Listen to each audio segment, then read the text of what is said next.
안녕하세요. 오늘도 사연 살롱을 찾아주셔서 감사합니다. 저는 바다와 산이 보이는 작은 마을에서 작은 카페를 운영하고 있는 할머니예요. 반평생을 직장 생활을 하다가 나이가 든 뒤 한적한 시골로 내려왔죠. 한적한 곳이라 새로운 손님이 많지는 않지만 동네 주민들에게는 편안한 휴식의 공간이 되고 있답니다. 할미꽃을 그려놓고 할머니가 운영한다고 걸어놓았지만 저를 할머니로 보는 사람은 아무도 없어요. 항상 사람들이 40대 같아 보인다고, 어려 보인다고 칭찬을 해주시죠. 환갑을 바라보고 있는 제가 그런 말을 들으니 솔직히 기분이 좋기는 합니다만 저는 실제로 할머니예요. 저희 딸이 곧 출산을 앞두고 있거든요. 딸과 아주 가까운 거리에 살기 때문에 몸이 무거워진 우리 딸 좋은 밥 먹이고 외출할 일 있으면 가서 도와주기도 하며 지내고 있네요. 딸의 남산만한 배를 보면 참 세월이 빠르다는 게 느껴져요. 제가 딸을 뱃속에 품고 있었던 게 정말 엊그제 같은데 말입니다. 저는 저희 딸을 베고 있을 때 잘해주질 못했거든요. 다른 임산부들은 뱃속에 있는 아이 조금이라도 더 좋은 거 먹이고 더 좋은 거 들려주려고 애쓴다는데 저는 당시 입에 풀칠하기도 쉽지가 않았어요. 당시 제 사정을 말씀드리려면 조금 더 시간을 거슬러 올라가야겠네요. 제가 고등학생일 때로요. 저는 위로 오빠 둘이 있는 집안의 막내딸이었어요.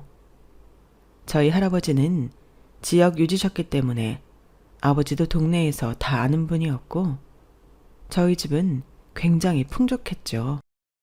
당시 딸이었던 저는 집안에서 그다지 쓸모있는 존재가 아니었어요. 결혼이나 좀 괜찮은 집안으로 가면 모를까. 아들에 비해서는 신경 쓸 존재가 아니었죠. 게다가 저희 오빠들이 다 공부를 잘했기 때문에 아버지는 저에게 별 관심이 없으셨어요. 저는 그냥 오빠들이 늘 집에서 공부를 열심히 하니까 저도 따라서 공부하는 게 습관이었어요. 당시 여고를 다니고 있었는데 사실 1등을 해야겠다는 생각은 없었습니다. 마음가짐이 그래서인지 신기하게도 저는 만년 2등이었어요. 물론 저는 그 정도만 해도 만족이었죠. 아버지 눈에 창피하지 않은 딸 정도면 되었고 나중에 좋은 집으로 시집갈 때 흠이 되지 않을 만큼의 성적이기만 하면 됐으니까요.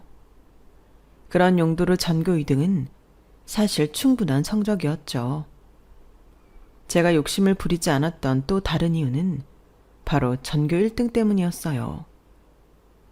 늘 전교 1등의 자리를 놓치지 않았던 화연이라는 친구가 있었거든요. 그 친구는 제가 보아도 늘 공부를 열심히 했고 저보다 머리가 좋은 것 같았어요. 화연이는 어린 동생 둘이 있는 장녀였는데 반드시 좋은 학교를 들어가서 판검사가 되겠다고 눈에 불을 켜고 공부를 했죠. 솔직히 제 눈에도 그런 화연이가 저랑은 다르게 멋있어 보였던 건 사실이에요. 그래서 어쩌면 화연이랑 좋은 친구가 되었을지도 몰랐어요. 자꾸만 선생님들이 저희 둘을 라이벌로 몰아가지만 않았다면 말입니다. 이번에 전교 1등이랑 전교 2등 점수 차이가 2점밖에 안 난다며? 야, 화연이 긴장해야겠다. 어이 남이, 이번엔 1등도 좀 해봐라. 어째 만년 2등이면서 눈에 열정이 없냐 열정이. 쌤, 남이는 집이 부자라서 괜찮대요. 아니야, 내가 언제. 암만 집이 부자여도 뭐 돈이 시험도 대신 쳐준다냐? 지숙이 너야말로 임마 공부 좀 해라 공부 좀. 그만 좀 먹고. 자, 책 펴. 화연이 뭐하냐? 퍼뜩 연필 안 잡고. 다음 시험에 진짜 남이한테 따라잡힐라. 당시 여고치고는 선생님들도 학생들도 유난이긴 했어요. 저희 때만 해도 아직 여자애들 중에서는 대학에 아예 뜻이 없는 아이들도 많았고, 아예 고등학교 때부터 일을 하던 아이들도 있었거든요. 요즘처럼 무조건 고등학교를 졸업한 뒤에 대학까지 가는 게 당연한 시대가 아니었으니까요. 아마 제가 다니던 학교가 그 지역에서는 가장 엄하고 공부를 많이 시키기로 유명한 학교였어서 더 그랬던 것 같아요. 어쨌든 자꾸만 선생님들이 절 들먹이며 잔소리를 하시니 화연이는 자연스럽게 절 미워하게 되었어요. 당시 저도 어렸으니 절 싫어하는 화연이가 달가웠을 리가 없었죠. 아니, 제가 화연이를 성적으로 단 한 번도 이겨본 적이 없었는데 왜 싫어하냔 말입니다. 그렇게 저희는 고등학교 3년 내내 자의반 타의반으로 라이벌 관계를 유지했습니다. 화연이의 친구와 제 친구들도 괜한 신경전을 벌였고요. 그러던 어느 날 학력고사를 앞둔 저에게 이상한 일이 벌어지기 시작했어요. 당시에는 그냥 해프닝인 줄로만 알았는데 지나고 보니 그때부터가 시작이었죠. 당시 저희 학교 맞은편에는 남고가 있었는데요. 저희 학교로 등하교를 하다 보면 자연스레 그 앞을 지나게 되는 경우가 많았거든요. 그래서 가끔 예쁜 여학생이 지나가면 남학생의 환호가 들려오기도 했어요. 창문 밖으로 쳐다보는 학생들도 많았고요. 제가 대단한 미인은 아니었지만 그래도 몇몇 남학생들 사이에서는 소문이 났었나 봅니다. 제 장점은 딱 하나. 어렸을 때부터 피부가 하얗고 여드름이나 잡티가 없었다는 것인데 멀리서 봤을 때는 그게 예뻐 보였을 수는 있어요. 그러다 보니 몇몇 남학생들 눈에 띄게 되었던 것이었죠. 그게 저희 학교 여학생들에게도 이야기가 퍼지면서 가뜩이나 화연이와의 라이벌 구도로 입방아에 오르던 저는 더욱 많은 관심을 받게 되었어요. 물론 좋은 의미의 관심은 아니었답니다.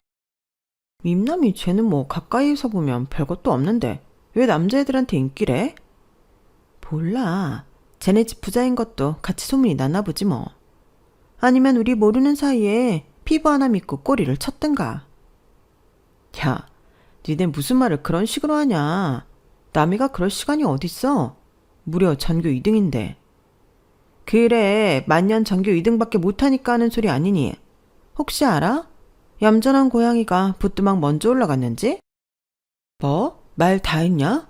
너희야말로 반 2등이라도 하고 싶으면 허튼 수다 떨 시간에 책을 한 자라도 더 봐라. 제 앞에서 대놓고 험담을 하는 아이들이 있으면 그나마 제 친구들이 나서서 변호를 해주곤 했어요. 저는 그런 소문에 일일이 아니라고 말하고 다니기도 그래서 잠자코 있었는데 그럴 때마다 제 친구들은 무슨 소리냐며 오히려 더 강하게 이야기를 해야 한다고 했죠. 저는 그런 제 친구들 덕분에 그래도 소소하고 행복한 학교 생활을 해나가고 있었어요. 그런데 학력고사가 점점 코앞으로 다가오고 있던 어느 가을날이었습니다. 아침에 등교를 해보니 제 책상 위에 선물 상자 하나가 올려져 있는 거예요. 뜯어보니 안에는 누가 보냈는지 이름도 없이 그저 학력고사를 잘 보라는 쪽지와 각종 군것질이 들어있었죠. 처음엔 대부분의 아이들이 그냥 이얼 하면서 부러워만 하고 넘어가는 것 같았는데 얼마 뒤부터 저에 대한 이상한 소문이 퍼지기 시작하는 거예요. 제가 학교를 등교할 때마다 남자 고등학교 앞에서 일부러 끼를 부린다든지 사실 학교가 끝날 때마다 만나는 남자가 있다든지 하는 말도 안 되는 소문이었죠. 그러자 몇몇 애들은 또다시 절 험담하기 시작했어요. 얌전한 고양이 어쩌고 하면서요. 하지만 저는 제가 아는 사람들 중에는 제 또래 남자아이가 한 명도 없었기에 그런 행동을 할 수도 없었고 도저히 누가 선물을 줬는지 알 수도 없었어요. 그래서 선물 받은 간식을 친구들과 나눠 먹고 그저 하던 대로 공부에 집중했습니다. 몇몇 아이들의 수근거림을 애써 안 들리는 척 무시하면서요. 저는 1988년도에 학력고사를 치렀는데요. 그 당시엔 대학을 진학하려면 정말 치열했어요.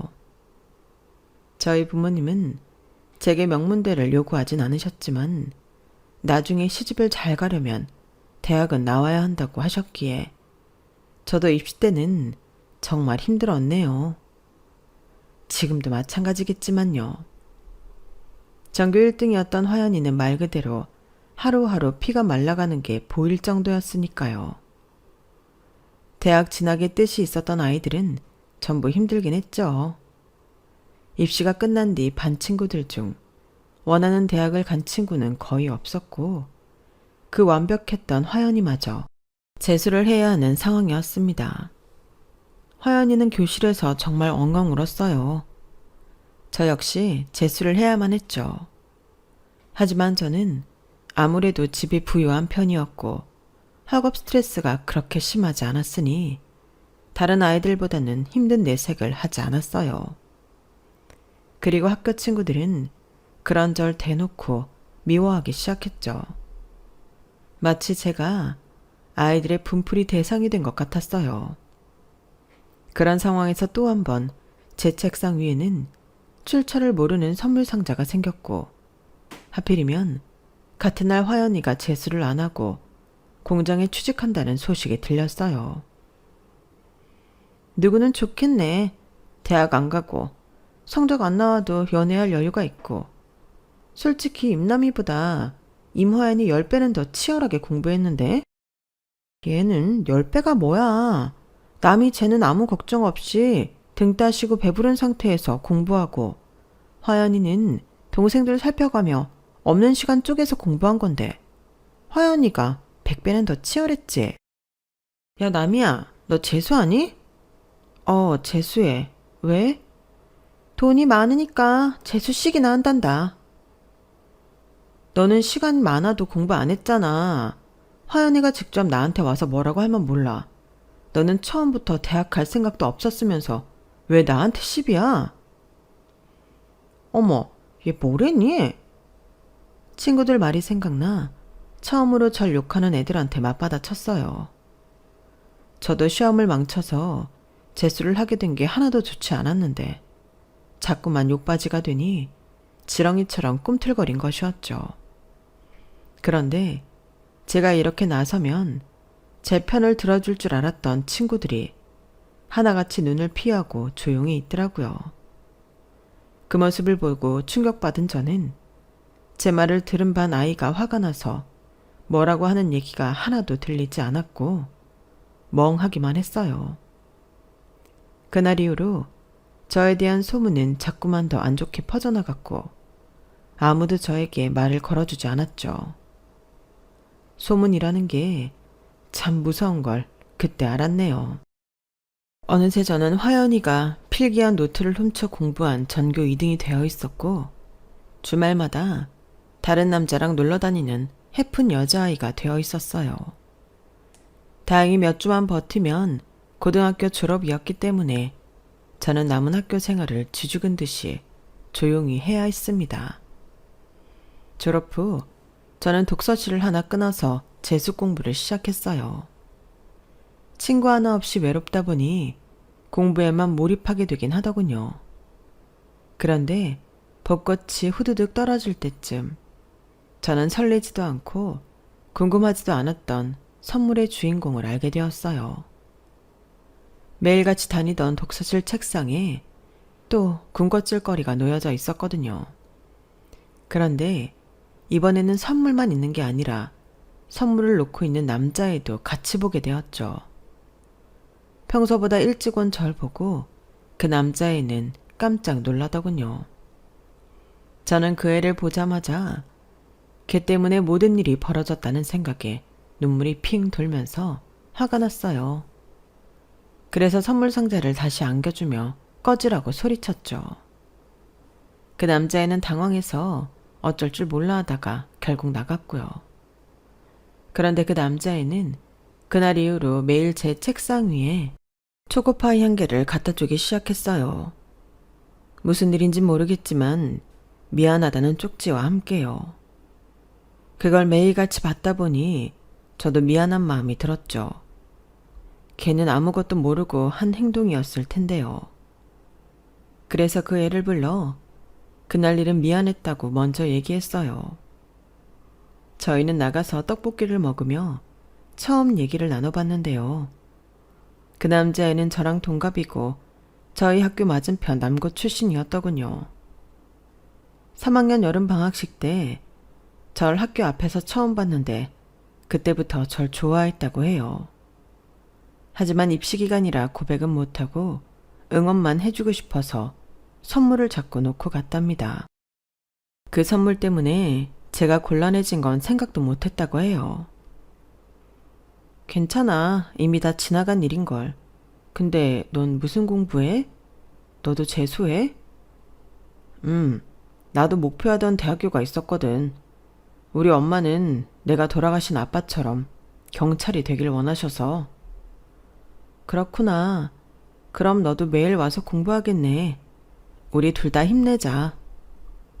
이야기를 나누다 보니 좋은 친구라는 게 느껴졌고, 그렇게 저희는 매일 밥을 같이 먹는 사이가 되었어요. 친구가 없었던 저였는데 같이 밥도 먹고 공부도 하는 친구가 생기게 된 거였죠. 그러다 보니 저도 어느새 그 친구한테 호감이 생기게 되었고 저희는 자연스럽게 사귀는 사이가 되었어요. 이제 더 이상 학생도 아니고 성인이니 저희는 공부도 사랑도 열정적으로 했죠. 다행히 그의 학력고사는 저희 둘 다 좋은 점수를 낼 수 있었어요. 남자친구도 원하는 대학에, 저도 괜찮은 학교에 다닐 수 있게 된 거죠. 하지만 대학 첫 개강을 한 달 반 앞두고 저는 엄청난 운명을 맞이해야만 했습니다. 임신을 해버린 거였어요. 저는 곧바로 남자친구를 찾아가 덜덜 떨면서 임신 사실을 알렸어요. 남자친구도 저처럼 엄청난 충격을 받았죠. 임신이라고? 아니, 우리 딱 한 번. 말도 안 돼. 그날 때문이라고? 어떡해. 우리 부모님이 아시면 날 가만 안 두실 거야. 우리 엄마도 마찬가지야. 어떡하지? 일단 내가 우리 엄마한테 말씀드려 볼게. 남자친구는 파랗게 질린 얼굴로 엄마한테 말해보겠다며 헤어졌어요. 저는 일단 집에 가서 남자친구의 연락을 기다려보기로 했죠. 그런데 일주일이 넘도록 남자친구에게선 연락이 오지 않았어요. 저는 가족들에게 최대한 티를 내지 않으려고 했지만 하루하루가 지날수록 초조해지는 마음은 어쩔 수가 없었어요. 그리고 임신 사실을 숨길 수 없을 만큼 입덧이 심하게 올라오기 시작했죠. 가장 먼저 제 임신 사실을 알아차린 건 저희 엄마였습니다. 나미, 너 갑자기 밥도 제대로 못 먹고 왜 그래? 속이 안 좋아? 아니 엄마, 나 좀 피곤해서. 아니 이게 뭐가 아니야. 열도 나는 것 같은데? 잠깐만, 너 설마? 엄마는 제 등을 수없이 내려치며 걱정과 원망이 섞인 말들을 쏟아내셨어요. 아버지가 알면 어쩌려고 이런 일을 저질렀냐며 당장 애 아빠가 누군지 말하라고 하셨죠. 그리고 남자친구의 이름을 듣자마자 제 손목을 붙잡고 남자친구의 집에 찾아갔습니다. 남자친구네 집은 작은 빌라로 평범한 중상층 가정인 것 같았어요. 빼꼼히 열린 문틈으로 보니 일주일 동안 연락이 안 되던 남자친구는 집안에 꽁꽁 숨어서 이사 준비를 하고 있더군요. 그 모습에 엄마가 남의 딸 인생 망쳐놓고 도망갈 준비를 하고 있었냐며 소리를 질렀어요. 그러자 남자친구의 엄마도 소리를 빽 지르기 시작했죠. 누가 누구 인생을 망쳤다는 거예요? 그쪽이야말로 딸의 간수를 어떻게 했길래 이제 막 20살 된 애가 벌써부터 팔랑 까져가지고 남의 아들 인생을 말아먹으려 들어. 뭐라고요? 지금 내 눈앞에서 무릎 꿇고 손이 발이 되도록 빌어도 시원찮을 판에? 대기야말로 아들 단도리를 제대로 못해서 이 사단이 나게 한 거잖아요. 허위가 없네. 그게 우리 아들이라는 증거 있어? 어디서 말도 안 되는 소리를 박박 우겨대. 저 딱 봐도 해픈 애가 우리 아들이랑만 했다는 증거 있냐고. 야, 이 미친 여편네야. 너 지금 말 다 했어? 엄마는 단숨에 남자친구 엄마의 머리채를 붙잡았어요. 머리채를 잡힌 그 아줌마는 소리를 지르며 버둥거렸지만 엄마의 상대가 되지 못했죠. 엄마가 그 아줌마의 머리카락을 반쯤 뽑아버리는 동안 남자친구는 제대로 나서서 말리지도 못하고 어쩔 줄 몰라 하더군요. 나중에 들었는데 사실 엄마는 그 집구석을 보자마자 눈앞이 캄캄해졌다고 합니다. 그 아줌마가 먼저 사과하고 애를 같이 키우겠다고 해도 남자친구가 나이보다 의젓해서 저희 아버지 앞에서 정중히 무릎을 꿇는다 해도 아버지의 분노를 피하기가 어렵겠다는 생각이 들었다고요. 그런데 오히려 적반하장으로 나오니 없는 이만 못한 인간들이었고 엄마는 분이라도 제대로 풀겠다는 심정으로 혼쭐을 내주신 거라고 합니다. 그 아줌마를 탈탈 턴 이후에는 남자친구의 뺨이며 등을 수차례 내려치고 왔거든요. 저 역시 아무 말 없이 맞기만 하는 남자친구에게 인간 대 인간으로서 엄청나게 실망을 했고요. 남자친구와 그 아줌마는 결국 절 나몰라라 하고 다른 지역으로 이사를 갔어요. 남자친구는 저에게 마지막으로 이메일을 남겼는데 저와의 일을 잊으려 군대를 간다더군요. 군대를 다녀와서 어쩌겠다는 말도 없었고 그냥 미안하다는 말이 전부였어요. 전 얼마 지나지 않아 아버지에게 임신 사실을 들키고 말았답니다.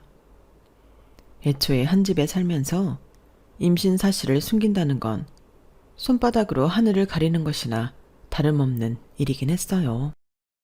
노발대발 하실 줄 알았던 아버지는 의외로 고요하셨어요. 그게 오히려 더 간담이 서늘할 정도로 무서웠죠. 아버지는 절 쳐다도 보지 않으시고 단칸방 하나 얻어줄 테니 당장 이 집에서 나가라고 하셨습니다. 너 같은 딸을 뒀다는 사실에 창피하기 그지없다. 이 이상 소란 피울 생각하지 말고 이상한 소문 돌기 전에 당장 이 집에서 나가라. 어디 가서 내 딸이라고도 하지 말고. 알아들어? 아버지의 말씀에 저는 한마디도 못하고 엄동설언에 그대로 집에서 쫓겨났어요. 그래도 단칸방도 얻어주고 옷 가지며 짐을 챙길 수는 있어서 다행이었네요. 엄마는 언젠간 이런 일이 일어날 줄 아셨는지 미리 준비해두었던 가방을 몰래 저에게 건네주셨어요. 쫓겨나는 중에도 후다닥 절 챙겨주시는 엄마 모습에 닭똥 같은 눈물이 하염없이 흘렀죠. 단칸방에 들어와 보니 그 안에는 쌀이며 마른 반찬, 용돈 조금과 작은 수첩이 있었습니다. 수첩 안에는 밥하는 법, 빨래하는 법부터 시작해서 온갖 살림 방법이 적혀 있었어요. 그리고 아버지가 미리 대학 등록을 했었으니 등록금을 찾아가라는 말도 적혀 있었죠. 아버지 몰래 그 수첩을 꾹꾹 눌러 쓴 엄마를 생각하니 더 눈물이 쏟아졌어요. 그리고 저는 그렇게 부잣집 귀한 막내딸에서 단칸방 미혼모 신세로 전락하고 말았습니다. 엄마가 주신 용돈과 환불받은 대학 등록금으로 겨우겨우 끼니는 때웠지만 몸이 너무 아프고 외로울 때는 집에서 꼼짝 않고 하염없이 울기만 했어요. 배가 부른 상태로 동네를 다니다 보니 절 알아본 몇몇 고등학교 동창들이 있었나 봅니다. 고등학교 친구들 사이에서 제 소문이 아주 이상하게 퍼졌다더군요. 그래서 저는 더더욱 아무와도 연락을 안 하고 혼자 지냈어요. 그리고 22살이 되자마자 딸아이를 낳았죠. 아이를 낳을 때는 엄마가 안 그래도 수시로 찾아오시다가 산통이 오는 절 발견하고 병원으로 데려가 주셨어요. 산후조리도 제대로 못하고 바로 집으로 돌아왔는데 보일러도 제대로 돌지 않는 단칸방에서 얼마나 추웠는지 몰라요. 엄마가 한동안 오지 않을 때는 미역이랑 간장, 간마늘만 넣은 국을 마셔가며 겨우겨우 애를 키웠습니다.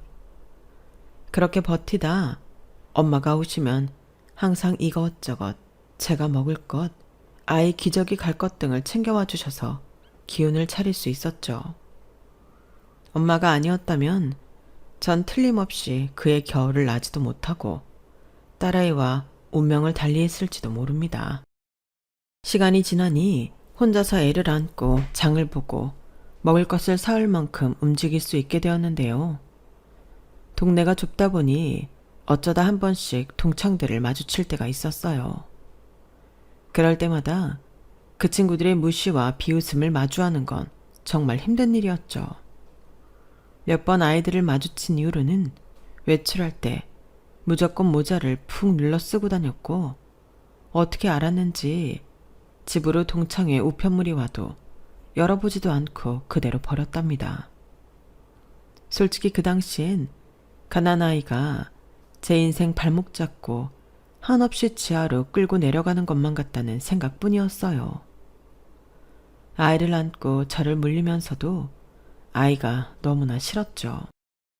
하지만 애가 가만두면 울고불고 엄마를 찾는데 그걸 외면할 만큼 성정이 모질지도 못했습니다. 그래서 당시엔 우유부단한 제 자신이 죽을 만큼 싫었어요. 모질게 나만 살겠다고 애를 고아원에 버리는 사람들처럼 저도 그러고 싶은데 도저히 그게 안 됐으니까요. 시간이 좀 더 지나자 아이는 어느새 자라더니 자기가 알아서 몸도 뒤집고 방안을 헤집으며 기어다녔어요. 뭐가 좋은지 헤헤 웃기도 하고 그러다 또 왕 울어버리기도 하면서요. 그러다 하루는 제가 애를 안고 재우다가 저도 모르게 꼬박 잠이 들었는데요. 무슨 꿈을 꿨는지 기억은 안 나지만 잠결에 얼마나 속이 뒤집어지고 서러운지 눈물이 펑펑 나더라고요. 그래서 엉엉 울면서 잠에서 깼는데 애가 울지도 않고 저를 쳐다보면서 방긋방긋 웃는 거예요. 세상에 나쁜 거라곤 하나도 묻지 않은 순수한 눈빛으로 절 봐주는데 그 눈빛에 엄청난 위로와 감동을 동시에 받고 말았어요. 내가 내 잘못으로 널 낳아놓고 여태 네 탓만 했구나. 너는 이렇게 맑은 눈으로 나만 봐주는데 미안해. 정말 미안해 우리 딸. 엄마가 미안해. 저는 딸을 안고 엉엉 울면서 밤새도록 미안하다고 했어요. 그리고 그날 이후로 제대로 된 어른이 되었답니다. 모자도 후드도 다 집어 던지고 딸을 위해서라면 악착같이 살아남기로 한 것이죠. 처음이자 마지막으로 엄마한테 먼저 연락을 해서 도와달라고 부탁을 했습니다. 산후조리를 마친 이후로는 좀처럼 찾아오지 않으시던 엄마가 한달음에 달려오셨어요. 왜? 무슨 일이야? 어디 아파? 몸은? 엄마, 나 직장을 구해야겠어. 혹시 아이 좀 봐줄 수 있어? 그래, 직장은 어디로 구하려고? 어떻게? 공무원 시험 보려고. 어차피 공부밖에 할 수 있는 것도 없고. 안 그래도 얼마 후면 시험이 있다더라고. 그래, 잘 생각했다. 그게 그나마 철밥통이라더라.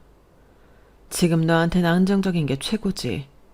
남들이 공순이 해도 애 혼자 키우는 마당에 그게 대수니? 당시에는 공무원 시험이 요즘과는 좀 달랐거든요. 경쟁률도 그다지 높지 않고 시험 준비도 그렇게 어렵진 않았어요.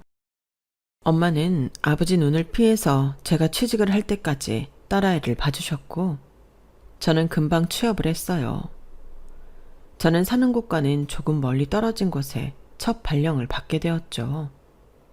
차라리 이 동네에서 이렇게 남의 눈 의식하면서 살아가는 것보다는 오히려 다행이었어요. 엄마도 그렇게 생각하며 잘 됐다고 해주셨고요. 저희는 엉엉 울면서 이별했습니다.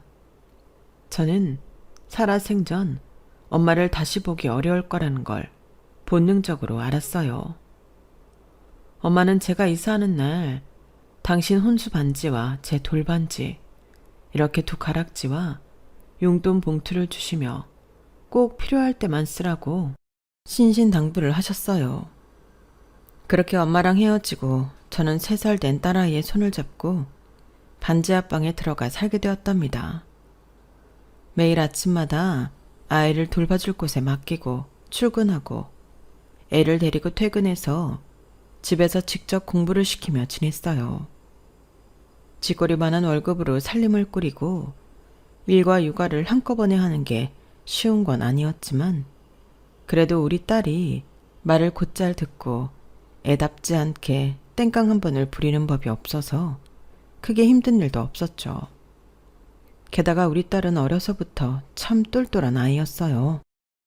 초등학교 들어가고 나서는 본인이 알아서 아침 먹고 등교를 하고 다녀와서는 숙제도 다 해놓고 얌전히 집에 있었죠.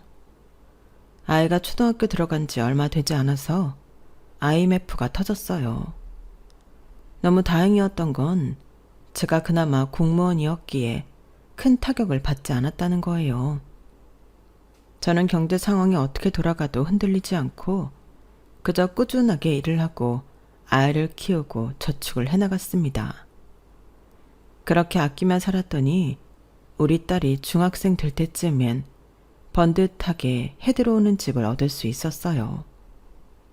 여전히 코딱지만한 집이긴 했지만 아이를 키우기에는 훨씬 좋았죠. 딸아이 방을 새로 만들어 꾸며줄 수가 있었거든요. 없는 집에 살다 보니 우리 딸은 일찍 철이 든 건지 속 한 번 썩이는 적이 없었답니다. 학원 하나 보내지 못했는데도 본인 힘으로 공부해서 계속 전교 1, 2등을 해왔죠. 만년 2등이었던 지 엄마보다 낫더군요.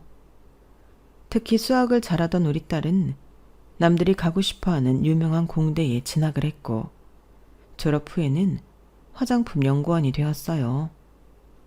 그러다 보니 안 그래도 예쁜 아이가 항상 피부가 새하얗고 반짝였죠. 화이트데이니 빼빼로데이니 그런 날마다 선물을 하나를 안고 오는 게 이상한 일도 아니었어요. 저 역시 딸아이가 주는 제품을 바르라는 대로만 발랐더니 피부가 고와지긴 하더군요. 사람들이 어리게 볼 정도로요. 딸과 함께 어디 나갔다가 누군가 제 나이를 잘못 보고 대하면 딸은 어김없이 장난을 쳤어요. 연애해 엄마. 남들은 다 40대로 보는데 그냥 40대 아저씨 만나서 연애도 하고 재혼도 확 해버려. 웃기고 있다 정말. 너나 실컷 해 기집애야. 너도 얼마 안 남았어. 그럼 나랑 같이 시집 갈래? 나는 꽃미남 만나고 엄마는 꽃중년 만나서 같이 시골리자. 실없는 소리 말어. 내 나이에 꽃중년은 무슨. 만나면 다 꽃할배다 꽃할배. 딸내미와 농담을 주고받으며 까르르 웃고 넘겼는데 최근 1, 2년 사이엔 딸아이의 농담이 그냥 농담 같지가 않더라고요. 어쩐지 자꾸 결혼 농담을 하더니 얼마 뒤 딸아이는 저에게 결혼하고 싶은 사람이 생겼다고 말을 꺼냈답니다. 남자친구가 있는 것도 알고 어느 정도 눈치도 챘었는데 딸아이의 입에서 결혼이라는 단어가 나오니 저도 모르게 심장이 쿵 떨어지는 듯 하더군요. 좋은 의미도 안 좋은 의미도 있었어요. 아이가 이제 다 컸구나 하는 생각과 미혼모였던 제 밑에서 자라서 혹시나 시집갈 때 힘든 일이 생기지 않을까 싶은 걱정이었죠. 그래도 우리 딸만 보면 능력이면 능력, 외모면 외모, 성격까지 어디 하나 흠잡을 데 없는 아이라 책 잡힐 일 없을 거라 가슴을 가라앉히려는데 딸아이의 말에 한 번 더 놀랄 수밖에 없었어요. 글쎄, 결혼할 남자도 의사, 사돈 뗄 분도 의사인 의사 집안이라는 거예요. 사위 될 사람은 성형외과 의사로 우리 딸과는 겹치는 지인이 많아서 종종 마주쳤다고 해요. 그러다가 사위가 먼저 연락처를 물어봐서 사귀게 되었다더군요. 의사 집안에 우리나라에서 최고로 돈 잘 번다는 성형외과 의사라니 저는 혹시나 아침 드라마 같은 일이 벌어지진 않을까 노심초사했어요. 그런데 얼마 뒤 저희 집으로 인사하러 온 사위를 직접 만나보니 제가 생각했던 것과는 분위기가 많이 다르더라고요. 사위 말로는 의사인 아버지 밑에서 부족할 거 없이 자랐다던데 이미 예전부터 본인이 가장이었던 것처럼 행동했거든요. 나중에 알고 보니 바깥 서둔이 오래전에 사고를 크게 당해서 다리를 못 쓰신다고 하더군요. 원래는 서울 큰 병원에서 의사로 일하며 부유하게 잘 살았는데 다리를 못 쓰게 된 이후로는 동네 작은 병원에서 일하셨다고요. 그나마도 몇 년 전 신장이 안 좋아지면서 일을 다 접고 본인 고향으로 내려가 지내고 있다고 했어요. 자초지종을 털어놓으며 사위는 조심스럽게 저에게 결혼식을 자기 본가에서 치러도 괜찮은지 물어봤습니다. 서울에 있는 저희 측 하객들은 전부 버스 대관에서 모셔올 거라면서요. 웬만하면 저도 애들이 좋다는데 반대할 의향은 없었지만 위치를 듣고 조금 움찔했네요. 왜냐면 사돈집이 제 고향과 바로 옆 동네 엎어지면 코 닿을 거리였거든요. 저는 딸과 함께 서울로 올라온 뒤로 부모님이 돌아가실 때를 빼곤 단 한 번도 고향에 내려가지 않았는데 거기에서 식을 올린다니까 살짝 신경이 쓰였어요. 물론 저도 이제는 그 지역도 많이 바뀌었고 시간도 오래 지나 절 아는 사람이 드물 거라는 생각이 들긴 했지만 저절로 힘든 기억들이 떠오르는 건 막을 수가 없었어요. 하지만 저도 제 감정은 그저 캐캐 묵은 것일 뿐이라는 걸 잘 알았고 아이들의 식을 방해하고 싶은 생각은 없었답니다. 그래서 그러자고 했어요. 상견례 때 좀 더 자세하게 일정을 잡아보자고 했죠. 상견례 전까지는 제 오랜 감정과는 별개로 사돈댁이 특이하다는 생각이 들었어요. 집에서 결혼식을 올린다는 게 뭘 어떻게 하겠다는 건지 감이 안 잡혔거든요. 그런데 상견례 때 사돈집을 가보니까 한 번에 이해가 되더군요. 사돈집도 어마하게 컸고 마당이 그냥 마당이 아니라 거의 논밭 크기의 정원이 있었거든요. 정원은 예쁜 꽃과 울창한 나무가 같이 어우러져 있어 정말 예뻤어요. 마치 소설 속 비밀의 화원처럼요. 게다가 그것만 사돈댁인 게 아니라 100평이 조금 넘는 정도의 그 일대가 전부 사돈 땅이라고 하더군요. 안녕하세요, 사부인. 여기까지 오시느라 정말 고생 많았습니다. 먼 길 오시는데 힘든 건 없으셨나요? 네, 그럼요. 벌써부터 사위가 차로 데려다 주는 걸요. 사돈 내외야말로 아침부터 이런 걸 다 준비하시고. 저야 워낙 요리하는 걸 좋아해서요. 개념치 마세요. 보시다시피 제가 몸이 이래서 집 밖으로 나서기가 참 불편합니다. 온 식구가 저 때문에 매번 고생해주고 있어요. 사부인께도 정말 죄송합니다. 어머, 아니에요. 정말 괜찮아요. 사부인이 이렇게 인상이 좋으시고 마음이 선하셔서 현주처럼 예쁜 딸을 잘 키우신 것 같네요. 애가 얼마나 지혜롭고 선한지 모릅니다. 맞아요. 현주가 너무 예뻐요. 어쩜 이렇게 예쁘고 똑똑한 아이를 키우셨어요. 영준이도 애가 너무 바르던걸요. 요즘 애들답지 않게 듬직하고 생각이 깊고요. 저야말로 어떻게 아들을 이렇게 훌륭하게 키우셨는지가 궁금했어요. 과찬이십니다. 참, 결혼식 때 이불 한 봉이 아직 안 정해져 있으면 저희 같이 가요. 제가 잘 아는 언니가 한복 잘해요. 차로 금방 가는 곳이니 당일에 다녀와도 괜찮을 거예요. 어머, 잘 됐네요. 너무 감사해요. 아니에요. 이렇게 예쁜 며느리 보내주시는데 저희가 더 감사하죠. 사돈내외는 정말 인자하고 좋은 분들이었어요. 우리 딸을 믿고 맡길 수 있을 만큼 인간적인 분들이셨죠. 예상했던 것보다도 훨씬 따뜻한 두 분을 만나니 마음이 한결 편해지더라고요. 다행히 우리 딸은 저처럼 고생하지 않고 행복한 결혼 생활을 할 수 있겠다는 안도감도 들었죠. 이후 딸은 결혼식 준비로 한창 바쁜 듯 했어요. 저도 그런 딸을 곁에서 도와주며 덩달아 들뜬 마음을 갖게 되었네요. 식 전에는 안사돈과 제가 같이 준비할 게 좀 많기도 했고요. 결혼식 때 입을 한복을 피팅해 보러 가기로 한 날, 마침 청첩장도 나온다고 하기에 두 가지 일정을 모두 마친 후였어요. 안사돈이 미리 예약해 주신 한정식 식당에서 식사를 마친 뒤 막 헤어지고 나오는 참이었는데요. 누군가 제 팔을 덥석 잡는 겁니다. 임남이? 누구세요? 임남이 맞아? 세상에, 이게 몇 년 만이야. 나 김화연이야, 김화연. 저는 정말 우연찮게 그곳에서 먼 옛날 저와 라이벌 관계였던 화연이를 다시 만났어요. 화연이는 고등학교 때랑은 분위기가 완전히 달라졌어요. 얼굴 자체도 많이 달라졌고 머리끝부터 발끝까지 명품이더라고요. 그래서 사실 처음에는 화연이가 아니라 무슨 사기꾼인 줄 알았어요. 그런데 얘기를 나눠보니 제가 아는 그 화연이가 맞았죠. 그동안 어떻게 지냈니? 얼굴이 되게 좋아 보인다, 야. 누가 보면 40대인 줄 알겠어. 너야말로 근데 다시 고향 돌아온 거야? 여기에서 널 다 만나네. 옛날 너 서울 갔다는 말은 들었는데 그동안 뭐하고 살았어? 나야 뭐 그냥 일하고. 아니, 여기 온 건 우리 딸이 이번에 결혼하거든. 그래서 청첩장도 받고 한복도 맞출 겸. 어머, 딸?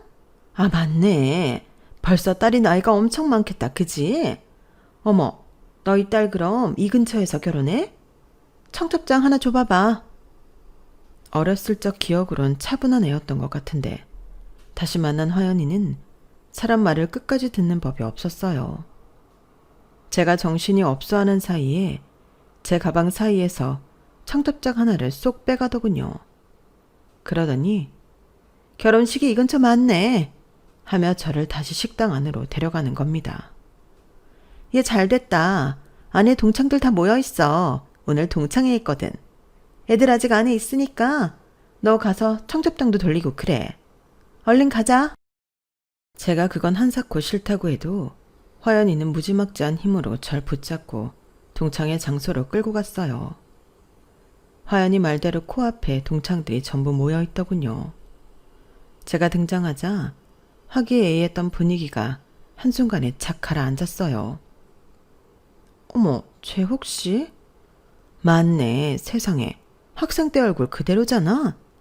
하는 소리들이 웅성웅성 들렸고 화연이는 상석에 가서 애들에게 말했어요. 얘들아, 나 잠깐 여기 앞에 나갔다가 엄청 반가운 얼굴 만났잖아. 너희 기억나? 남이? 우리 맨날 전교 1등 갖고 싸웠었잖아. 어머, 기억나지. 남이야, 너무 오랜만이다. 남이는 어쩜 얼굴이 그대로니? 여긴 어쩐 일이야? 어쩐 일이긴. 남이도 우리 동창이니까 당연히 와야지. 그리고 남이 딸 결혼한대. 결혼식에 너희 꼭 오라고 하더라? 아니야. 그건 아니고. 괜찮아. 내가 대신 다 말해줄게. 이거 이만큼만 가져가면 되지? 얘들아, 여기 청첩장. 어머, 근데 위치가 이게 뭐야? 여기 논판만 있는데 아니야? 남이야, 너 의사도 농사 짓니? 딸 농사 짓는 집으로 시집가는 거야? 동창 중 한 명이 명백히 비꼬는 말을 해서 저는 확 기분이 나빠졌어요. 그래서 정색하고 한 소리 하려는데 그마저도 화연이는 낚아채 가더군요. 얘는 농사가 뭐 어때서 괜히 수준 차이 심하게 나는 집으로 시집 보내느니 비슷한 집안이랑 사돈 맺는 게 낫지. 안 그래? 그리고 여기가 경치가 얼마나 좋다고. 남이 너무 잘 된 거야. 그치? 그러자 거기 있던 동창들이 전부 맞다며 화연이 말에 수긍을 해주었어요. 나중에 알고 보니 화연이는 동창들 사이에서 여왕벌처럼 군림하는 존재였다고 해요. 제가 나온 뒤 저희 고향에는 산업단지가 크게 생겼는데요. 원래 있던 낡은 건물들이 거의 다 산업단지로 넘어가고 지역에 남아있던 저희 또래 아이들은 대부분 그 산업단지 안에 취업이 되는 경우가 많았다고 합니다. 일찍이 근처 공장에 다니고 있던 화연이는 그 소식을 듣자마자 바로 새로운 산업단지로 직장을 옮겼고 그 안에서 지금의 남편을 만났다고 해요. 화연이의 남편은 그 안에서 꽤 높은 사람이라고 하더군요. 다른 동창들도 대부분 그 회사 다니는 남편을 두거나 그 회사의 하청업체, 거래에서 일하는 남편을 두다 보니 자연스럽게 화연이가 그 안에서 권력을 잡은 것이죠. 아마 이 모든 일들이 저희 고향이 워낙 작았기에 가능했던 것 같아요. 애를 키우는 내내 서울에 살았던 저로서는 생소한 일이었거든요. 어쨌든 저는 더 이상 그 자리에 못 있겠어서 뒤에 일정이 더 있다고 핑계를 대며 그 자리를 나왔습니다. 기분이 나쁜 것도 있었지만 어쩐지 그곳의 분위기가 괴기스러웠기 때문이었죠. 그때 저는 설마 애들이 정말로 오리라고는 생각지 못했고 그저 절 골려주려고 한 건 줄로만 알았는데요. 결혼식이 한 달도 안 남았을 때 동창 중 한 명에게 연락이 왔어요. 정말로 온다고 하길래 그걸 대놓고 오지 말라고 할 수도 없어서 버스를 한 대 더 신청해 주었죠. 그런데 그 친구는 쉽사리 전화를 끊지 않고 자꾸만 우물쭈물했어요. 남이야. 옛날에도 그렇고 얼마 전에도 미안했어. 사실 나도 너한테 그렇게 모진 소리 하고 싶었던 건 아닌데. 그래, 고마워. 화연이가 또 친한 척하거나 그래도 연락하고 지내지 마. 화연이 걔 옛날부터 너에 대한 안 좋은 소문들 많이 만들어내던 애야. 뭐라고? 내 소문들? 그래, 나는 화연이랑 어울려 다녔으니까 여러 번 봤어. 말 교묘하게 바꾸면서 소문 이상하게 부풀리는 거. 이번에도 너희 딸이 너 닮아서 엄청 남자 밝힌다는 식으로 말하더라고. 그날 애들 도착하면 웬만하면 딸이랑 멀리 떨어뜨려. 네 말을 내가 어떻게 믿어? 나도 어렸을 땐 멋모르고 걔랑 어울려 다녔는데 나이 먹고 보니까 쌍년 중에 쌍년이더라고. 나도 걔한테 당한 게 한두 번이 아니야. 옛날에 네가 화연이 노트 훔쳐가서 불태웠다는 소문도 있었잖아. 화연이가 한 번이라도 아니라고 한 적 있어? 남자애한테 선물 받은 일로 네가 맨날 남자 만나고 다닌다는 소문은 그렇다 쳐. 근데 왜 갑자기 화연이만 불쌍한 전교 1등으로 보고 너는 표독한 전교 2등으로 소문이 났겠냐고.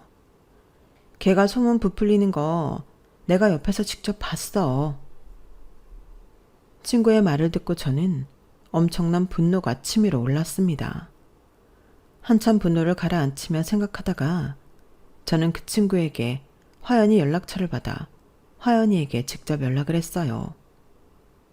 예식장 시간이 바뀌었으니 1시간 일찍 오라고요. 그리고 동창들을 태우고 오는 버스는 제 사비를 털어 예약을 했습니다. 결혼식 1시간 전 제가 직접 그 애들을 상대할 계획이었죠. 물론 아무런 점검 없이 벌인 일은 아니었습니다. 결혼식 전까지 전 화연이에 대해 모든 조사를 했어요. 그리고 친구의 말이 사실임을 짐작할 수 있었어요. 불륜에 폭력에 사기에 그 정도 인성이라면 그런 이간질은 화연이한텐 아무것도 아니었겠다는 확신이 들더군요. 물론 저도 그간 화연이를 대하며 쎄한 기분을 한두 번 느꼈던 게 아니었고요. 결혼식 당일 예상한 시간에 동창들이 버스를 타고 왔어요. 아직 하객들은 거의 없었고 결혼식 준비는 다 마친 상황이었어요. 버스는 사돈집 정원과 좀 떨어진 논밭에 정차했고 동창들은 아무것도 없는 논밭을 보고 어리둥절했죠. 왔어? 어머, 너희 딸 정말 논밭에서 결혼해? 너, 김화연, 네가 알 바는 아니야. 너 지금 당장 이 택시 타고 돌아가. 너 미쳤니? 네 딸 결혼식에 찾아와준 손님한테 이게 할 짓이야? 손님? 손님은 선의로 찾아온 사람을 말하는 거지. 넌 아니야. 네가 옛날부터 나에 대해 안 좋은 소식을 전부 뿌리고 다녔다며. 아니야? 뭐라는 거니? 난 그런 적 없어. 어디서 이상한 말을 듣고 와가지고. 그래, 네가 딱 잡아떼면 그만이지. 나도 네가 예전부터 이상하다고만 생각했지. 정확한 증거는 없었으니까. 근데 네가 남편 말고 딴 남자 만나고 다니는 건 증거가 차고 넘치더라. 내 새끼 결혼식에 불륜이나 저지르고 다니는 너 같은 인간은 비리 걸러내는 게 맞지 않니? 제 말에 동창들은 모두 놀라서 웅성거리기 시작했어요.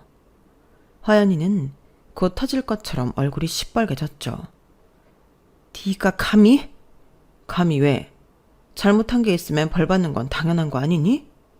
네가 무슨 왕족이라도 돼? 너 이 함부로 놀리는 거 그게 엄연한 명예훼손이야. 그걸 그렇게 잘 아는 애가 입을 함부로 놀리고 다녔니?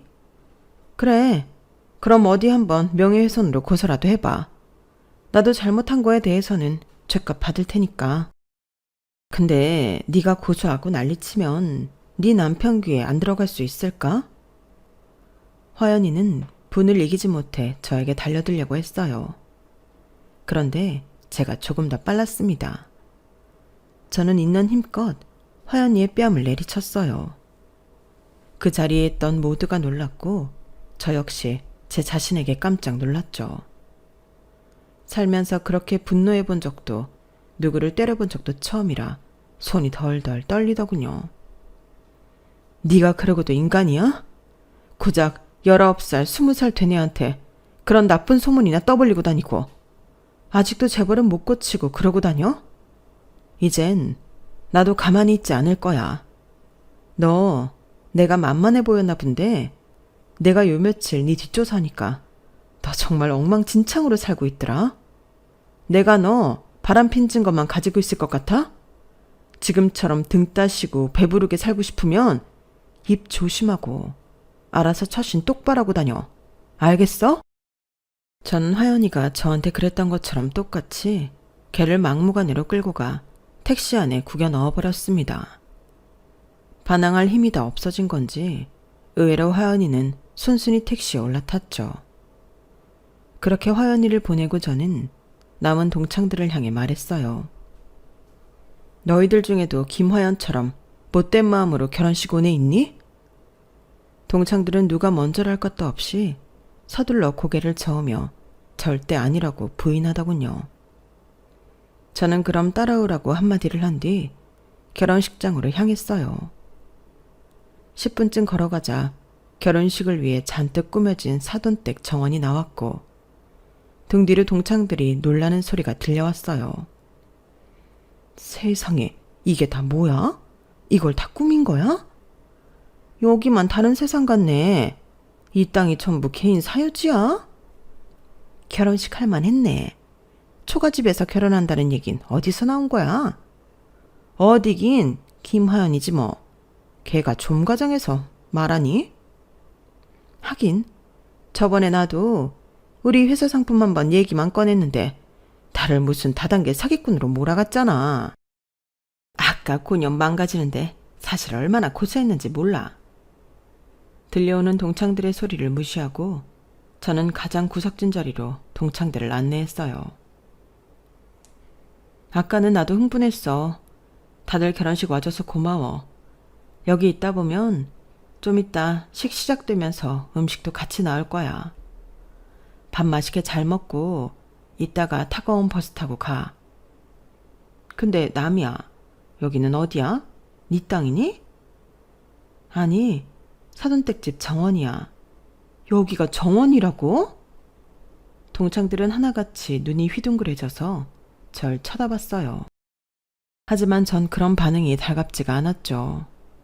그 친구들은 그저 본부장의 아내인 화연이를 대하듯이 절 대하려고 할 뿐, 자기들도 화연이가 만든 소문에 동조하고 절 괴롭혔던 건 하나도 반성하지 않았거든요. 그래도 결혼식에 찾아온 손님이니 저는 적당히 예의만 차리고 제 자리로 돌아왔습니다. 화장이랑 머리를 다시 수정하고 하나 둘씩 결혼식에 찾아온 손님들을 맞이했죠. 그리고 평온해진 마음으로 식에 참가했어요. 다행히 결혼식은 아무런 사건 사고 없이 성대하게 치러졌답니다. 화연이를 미리 정리해버린 게 다시 생각해도 정말 잘한 행동이었죠. 아무런 방해꾼 없이 세상에서 가장 아름다운 결혼식이 치러지는 걸 보면서 저는 계속해서 눈물을 흘렸어요. 우리 딸이 그 모든 어려운 환경을 뚫고 이렇게 예쁘게 자라 진정한 어른이 되었다는 게 감격스러워서요. 그리고 먼저 하늘나라를 간 엄마도 계속 생각나더라고요. 그렇게 눈물을 펑펑 쏟으며 행복한 결혼식을 마칠 수 있었네요.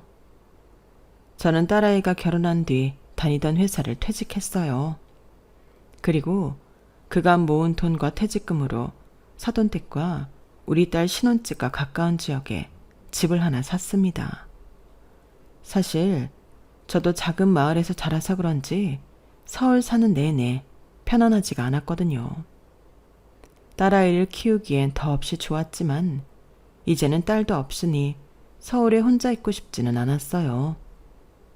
제가 산 집은 바닷가가 잘 보이는 위치에 있어서 1층에는 카페를 차리고 2층에서 생활하고 있답니다. 그동안은 몰랐는데 이렇게 조용한 동네에서 지내다 보니 그간 제가 얼마나 긴장을 하고 살았는지 깨달을 수 있었어요. 이제 남은 생은 이곳에서 한적하고 평화롭게 지내고 싶네요.